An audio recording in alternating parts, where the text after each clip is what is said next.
Welcome. We are WNST, AM 1570, Towson, Baltimore, and Baltimore Positive. It is no secret that I have been calling Kaepernick from Radio Row. I am gathering many of my Radio Row friends this week, next week, in anticipation of the magic moment that the Ravens will have a third Super Bowl parade here. So far, so good. But we are taking our Radio Row to Crab Cake Row. It is a cup of soup or bowl. That's the question we're going to ask you. Do you want a cup of soup or a bowl of soup? And it's all free as long as you're giving to the Maryland Food Bank. We'll be beginning on February 5th live from 9 until 5. We're going to start things downtown at the world-famous Lexington Market at Fadley's. Tuesday will be at Costas in my side of town in Dundalk. Wednesday, we move to Lauraville and beautiful Coco's Pub. That's going to be a great one. Then Thursday, State Fair in Catonsville. Friday, hopefully Super Bowl Friday, we will have a cup of Super Bowl at Pappas's restaurant where they have delicious crab cakes. That's Oprah's crab cake place. I don't know where Peter King's crab cake place is. I'm probably going to have to bring him in here and take him to each and every one of these. So he has a crab cake place. Well, do it. Let's go, I wish you would. Not now, then when? Hey, man, I love crab cakes. They're like my all-time favorite. I don't really have a favorite because – listen, anytime I've gone to dinner in Baltimore over the years, I always look at the menu, and usually I get some sort of green thing before the meal, some sort of salad. But if there's a crab cake on the menu, I said, just bring me a big one of those. So that's what I usually do. They've all been good. Every single one of them's different. This is why I did a crab cake tour, Peter. Every single one's different. They're all made with a grandmom's recipe. And Peter King, if you are on my airwaves, and I'm celebrating 25 years of just the radio, 32 years of being on, and I'm doing this countdown with our friends at Curio and Foreign Daughter, counting down our stories of glory, they all involve some big moment. And, we've had this Super Bowl march in New Orleans. We threw this big party in Tampa. And, I had to free the birds with Peter. I've done these crazy things. One thing we've never done in this city is host an AFC championship game in the modern era since 1971. Peter, I've been to probably a dozen championship games, AFC, NFC, ours, others, losing. I've gotten on buses in Foxborough after Billy Cundiff. Pittsburgh, we lost the game. Palomalu picked off Flacco in his rookie year. So I know the awful side of all this, but in my own city, I can't imagine what's going to take place in downtown Baltimore on Sunday night if this team goes to the Super Bowl. I've never seen anything like it, man. The cool thing to me is that the last time Baltimore was the host team for an AFC championship game is for the first AFC championship game 53 years ago. And, I was looking it up over the weekend after I didn't even know that was the case until after the game when someone, I forget, in the Ravens locker room mentioned it. I said, wow, and I went back, sure enough. But the coolest thing of all, I think this is so much fun, is that there's a University of Louisville quarterback who threw a touchdown pass in that game 53 years ago. And there will be a University of Louisville quarterback who throws a touchdown pass, everyone hopes, this week at the game. And it's just very interesting to see the connection and really, and what it says, honestly, about the sport of football. Johnny Unitas was an absolutely classic pocket quarterback, through a beautiful spiral, incredibly smart guy, always wanted to call his own plays. And Lamar Jackson is a 2020s NFL quarterback. You better be able to move. But Nestor, one of the things that really impressed me about what happened in the victory over Houston is that, it was Lamar Jackson who said to T. Martin and I believe others at halftime, hey, listen, we've got to get out of this, these deep balls. We've just got to move the chains. We got to call a few more runs. And in the first half, his average time to throw was 3.5 seconds. In the second half, it was 2.7 seconds. Never got sacked. And that's Lamar kind of taking ownership, taking stuff into his own hands and saying, hey, let's do it. It was almost like, it reminded me anyway of, like, as we talk about it, a Unitas moment. What would Johnny Unitas have said to, let's say, Shula or Don McCaffrey or whoever if something wasn't working? Hey, we're not doing this anymore. We got to fix it. So I like how Lamar kind of took ownership against Houston and really helped turn the tide of this game. You've written these Hoosier stories of the halftime speech, and I mean, the halftime adjustment's legitimate, but the halftime speech with the oranges in your mouth that we remember from high school that rah-rahs everyone and they make commercials about. I've never known that to be like a real thing for the most part, other than sort of lore of what sports writers would come up with or somebody would come out with. In this case, I felt like it was very legitimate. Everybody talked about it. Again, after 38 years, Peter, I'm not a reporter anymore. I'm not there, right? So this would have been the first thing I would have heard that Lamar gave a speech. The first thing I would have been doing is in the corner with the guard or somebody I know on the team and say, what did he say? What the hell happened in here at Yeah. halftime? And I think as a reporter, there's a story there that probably leads Purple Rain 3 if they win this thing a couple weeks from now. Because Peter, they could have been losing 13-10 if the kid doesn't kick the field goal straight. And then the other part of this is me watching it on TV in my home now. From everywhere they went at halftime, it was a 15-minute referendum on Lamar's postseason careers. 15 solid minutes from Scott Van Pelt and Ryan all the way through to Buck, and everybody was piled on to holy ish, it's 10-10, they might lose. Here we go. And Lamar didn't feel that way in the locker room. They had an adjustment. There's a story here, right? Well, I mean, I kind of feel the way you feel about halftime speeches. It isn't that I'm against them because obviously it happens a lot. But I think the only reason I'm against them is that, and again, I am going to say something now that you are going to say that you're going to be surprised to hear me say, because it's a little bit critical of the media. Nestor, it's an easy story. What changed that game to me is the way that Todd Monken started changing how he called the plays. And I'm sure that if you're Todd Monken going into that game, you say, hey, we're playing the 23rd rated defense in the NFL. They don't have a great pass rush. So we are going to take advantage of that. And we have speed finally for Lamar. It isn't just Hollywood Brown being the sole guy. It's Zay Flowers. It's Odell. It's Rashad Bateman. He has legitimate speed at receiver now. So we're going to take advantage of that, and we're going to throttle these guys throwing downfield. Well, at halftime, he changed smartly, and Lamar was a part of that process. That's what I think is a big story. And I'm not saying it's hard for me to get into the head of guys like Zeitler and, whatever, Isaiah Likely or whoever to say, well, boy, Lamar went bat crap at halftime. So, okay, now we're going to play harder and we're going to do this.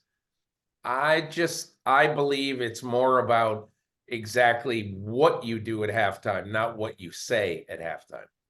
Peter King is here. It is late January. That must mean good things for the Baltimore Ravens. You can read Peter's work, of course, everywhere, out on Twitter, the original Monday morning quarterback. I miss you on TV from time to time, but it's nice to catch up with you a couple times a year if we do this. So this story with the Ravens, and I've had Aaron Schatz on and the DVOA and all the rankings and how they rank up against other teams. It's a pretty interesting team from a balance standpoint. Defensively, it's an incredibly interesting team from how it was structured, where Eric DeCosta goes out at the trading deadline and trades for a middle linebacker and gives him a king's ransom. This time last year, their quarterback's hurt, didn't show up at their playoff game, pissing back and forth over $250 million, only $250 million they're going back and forth. No other team wanted him. They dangled him out for some draft picks and, give us your quarterback and maybe we can't match the offer. Maybe they were always going to match the offer. That's for Eric DeCosta to answer. But boy, has the narrative changed here in 12 months in a massive way for John Harbaugh, for his legacy, for all of it, and for a whole bunch of guys that this isn't together for a long time because all these coordinators are getting gigs, and a lot of guys like Patrick Queen, a lot of these players are going to disappear. This is a one-time act. They better Yeah. cash in this week, man. They really better win. Well, and Nestor, you brought up two things that I think really are important when you talk about the Ravens. One is that think about this. Think about, I remember specifically at the league meetings in Phoenix last spring, I polled a lot of people around the NFL, very off the record. Here's what I would say. I'd say, off the record, I just want to know. I don't want to assume anything. Off the record, do you have any interest in Lamar Jackson? In making him a contract offer and basically probably trading. I think would have been a 1 and a 2, might have ended up being 2 1s. But do you have any interest? And I could not find one team that had legitimate interest. There were a couple that I believe had investigated it, looked into it. And this doesn't have to do with Lamar Jackson's ability. It has to do with Lamar Jackson's availability. He missed over the previous 2 years, in 21 and 22, a total of 34% of the Ravens' offensive snaps because of injury. Now, I would not have paid him a fully guaranteed contract.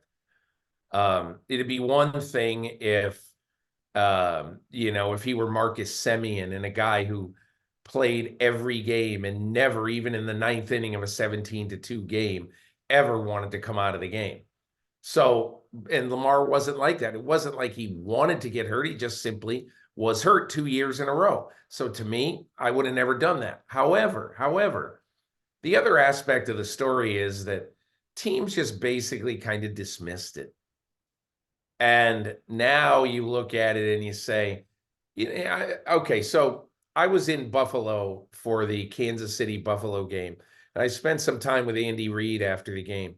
Andy Reid loves Lamar Jackson, loves him.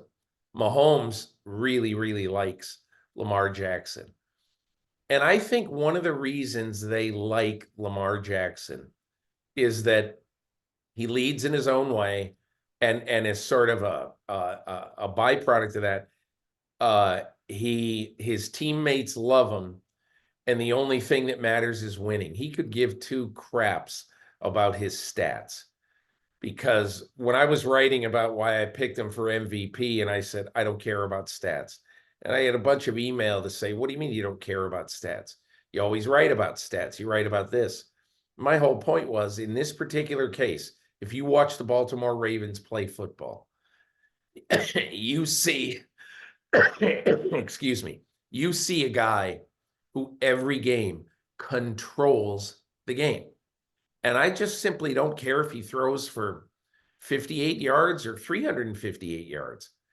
Controls the game, controls the line of scrimmage, and he makes everybody on defense a little nervous. Is he going to run? Is he going to pass?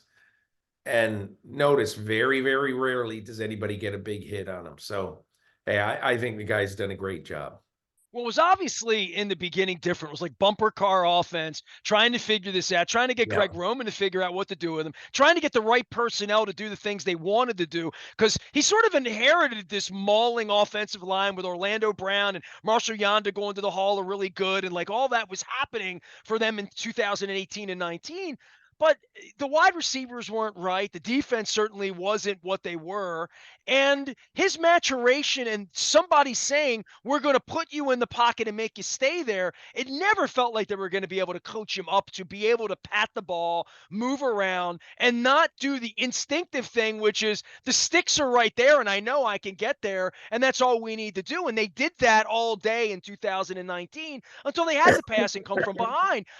This notion that he's looked like Ben Roethlisberger the last 8-10 weeks, patting the ball, moving sideways, and finding Zay Flowers, that Yeah. feels to me to be lethal. And the whole thing about quarterbacks, like that he stopped and people are afraid to hit him. We've seen guys now fake the slide, quarterback faking a slides. I mean, that's something I hadn't thought about Lamar doing, but my God, Yeah. that'd be against the rules, kind of, sort of, Yeah. for have him do that. But he is much more well-rounded, and this is really because, to your point, Todd Monken has made him that, and they've made him believe he needs to be that to not get smeared in November. Yeah, I like the way Todd Monken is calling this offense right now because he understands the key to success with this quarterback is a diverse play sheet. And that's how he calls the game. I mean, the other day, I would not have predicted at the end of the game that I would have looked down and seen that Lamar ran for 100 yards, but he ran for exactly 100 yards. Not that I didn't think he was effective in running the ball, but I don't know. I probably would have said, I don't know, 70, 75, but very seamlessly and effortlessly almost. He rushed for 100 yards. And I just think that Todd Monken has it in his head right now. Just keep throwing changeups at a defense. And by the end of the game, they're going to look around. Like I think Houston looked around and said, how did that happen? We were in a 10-10 game at the half, and we had Lamar on the ropes. And in the second half, it's 24-0. And it's like we didn't even show up. I'm impressed with how he keeps a defense on edge. Last thing for you, because we do have to go. Mahomes coming into Baltimore. The only thing he hasn't done is win on the road. And I saw the sort of piss and vinegar in him in Buffalo down on the field. Like, they said we couldn't win on the road. And everything they've ever told Patrick Mahomes that he can't do, he's done. This would be one, right? Coming into this hellhole here on Sunday against the hot team and the quarterback and the well-rounded and the DVOA and all of that, and win. And that would say something about the Kansas City Chiefs. And I know they're capable. You know, I just believe with Andy Reid and Patrick Mahomes that playing on the road just doesn't matter. The best team is going to win Sunday, and I don't believe that as much as everybody in Baltimore, I'm sure, says, "Oh man, we're going to make like life hell for Kansas City when they come in this week." I don't think you do that to Patrick Mahomes. You've got to be really, really solid fundamentally. You probably got to beat up Travis Kelce a little bit. And you know, you've just got to be extremely disciplined in what you do. If I sort of look at this game, I look at a lot of the people who Eric DeCosta is collected. You know, and I think a great example is Jadeveon Clowney. You know, nobody has wanted him for years, and yet he goes into a place and he has 8 or 10 sacks and makes some impact plays. And you look at guys like that who DeCosta has gathered, they might be 1-year players, who knows? But those are the guys, I'm telling you, those are the guys who are going to make the difference in this game, I believe, because the Ravens have done an excellent, excellent job in making sure that they care who the 46th guy on the roster is. I'm not so sure they've done exactly the same kind of job in a place like Buffalo. They're very concerned with the top end of the roster, and they might say they're concerned with the end of the roster, but that's where I think DeCosta has really done a good job. He has built a solid roster, and he cares who the 48th, 49th, 50th players on the roster are. Those are the guys who are likely to make a huge impact in the championship game. Really a revolutionary thing for 50 years of you covering the sport if Lamar wins a championship and they win with this style, right? It is different than Mahomes or other teams winning. This is a different brand of football than we've seen win a championship. Very. And, you know, the other part of it that I like is I like quarterbacks who are who they are. And after the game the other day, I said to Lamar, I spent 5 minutes with him maybe, and I said to him, you know what I remember about the last time you won the MVP? And you could tell he was thinking, what? What do you? I said, I remember you were in Miami And, that's your part of the world. And he goes, wait a minute, I'm from Broward. I'm not a Miami guy. But I said, okay, but you're South Florida guy and you're basically home. And I'm not saying you were miserable, but you were really unhappy. And he goes, I was. I don't care about the MVP. I care about winning. And he went through a whole thing, a whole reason about what that year taught him. And what that year taught him is, listen, if you're right there on the doorstep and you don't win, you're going to regret it forever. And I think that's one of the things that's really driving Lamar this year. Because he'd already have one, then he could get two, and then he could have all this. Peter King has been doing it forever and ever and ever. Where do you want me to tell people to find you? What's the best way? Just out on Twitter, but you still write your column. I still get up on Monday morning and read it. You're in a lot of different places these days. Just go to NBCsports.com every Monday and look for Football Morning in America. You'll find me. All right. Well, I'm glad I found you as always. I hope I find you over a crab cake or you two in the Sphere or in the winner's circle at the parade in 2 weeks here before Valentine's Day. I owe you 2 crab cakes, Peter King.